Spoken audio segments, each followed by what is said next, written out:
പലപ്പോഴും പലരുടെയും ചിന്താഗതിയിലുള്ള ഒരു വിഷയമാണ് കറുപ്പ് എന്ന് പറഞ്ഞാൽ മോശം കളറും വെള്ള എന്ന് പറഞ്ഞു കഴിഞ്ഞാൽ നല്ല കളറും എന്ന്.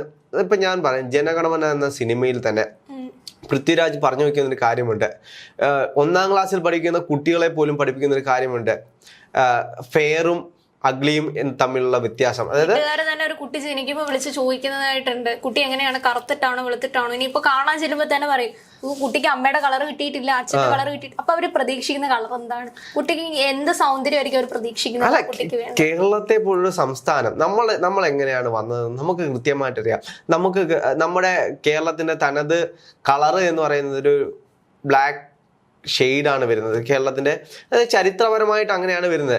പക്ഷേ ഇത്രയും വെള്ള നിറം വരുന്നതെന്ന് വെച്ച് കഴിഞ്ഞാൽ ഒരുപാട് പേര് ഇവിടെ വന്നു പോയിട്ടുണ്ട്. അതിന്റെ പ്രതിഫലമായിട്ട് മിക്സഡ് കളറുകൾ കേരളത്തിലുള്ള പലർക്കും ഉണ്ട്.